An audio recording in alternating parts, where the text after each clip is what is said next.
व्यक्ति ने अपने गुरुदेव से पूछा कि ठाकुर जी मुझे कैसे मिलेंगे।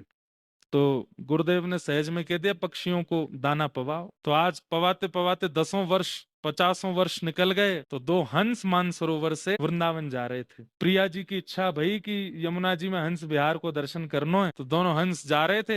हंसों ने जब आकाश मार्ग से वृंदावन जाते समय देखा कि इतने पक्षी एक साथ दाना चुग रहे हैं, तो पहुंच गए। बोले देखें तो सही कौन है भैया इतना पक्षी प्रेमी, पक्षी हमारे वंश के हैं। तो जाके पूछा कि क्यों पवा रहे थे दाना।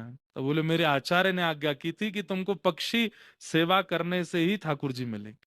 हंस इतने प्रसन्न हो गए। हंस तो कोई सामान्य पक्षी थोड़ी है, ठाकुर जी के ठाकुर जी जिनको प्रेम भर के देखते हैं, पूरी दुनिया ठाकुर जी को प्रेम भर के देखे, और ठाकुर जी और श्री जी जाको प्रेम भर के देखे, वो हंस है। तो हंस कोई सामान्य थोड़े, वो तो इच्छा प्रकट कर दे तो जो जैसे ठाकुर जी इच्छा प्रकट करके कुछ भी कर सकते हैं, हंस भी कर सकते हैं।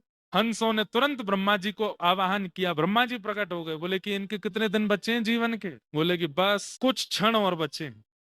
बोले बस अब ये प्राण त्यागेंगे, और इनकी जो दिव्य आत्मा है उनको भी एक हंस रूप प्रदान कर दीजिए। श्री प्रिया जी को हंस दर्शन करना है वृंदावन में, हम दो जा रहे हैं, यात्रा 3 की अच्छी होती है, इनको भी हंस रूप दे दीजिए, और ये हमारे साथ श्री वृंदावन चलेंगे और वहां प्रिया जी को हंस दर्शन होंगे। और वो व्यक्ति जो पक्षियों की सेवा करते थे, उनके कुछ ही क्षण में प्राण किसी कारण से निकले, और उनकी जो दिव्य आत्मा थी वो हंस रूप धारण कर लिया, और वे दोनों हंस उनको हंस बना करके लेकर के गए, और श्री वृंदावन में यमुना जी में हंस विराजमान हुए।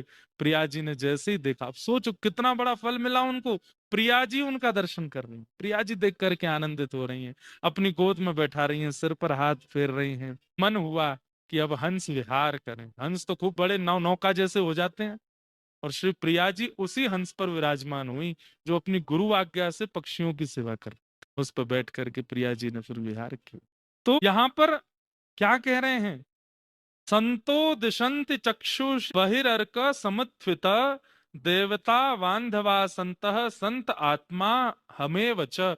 भगवान कह रहे हैं कि संतों को देख करके कोई और भावना चित्त में लाओ ही मत, वो मेरी आत्मा है, मेरी आत्मा ही भ्रमण कर रही है। उनकी बातें उनकी आज्ञा को मेरी आज्ञा मान करके पालन कर लो।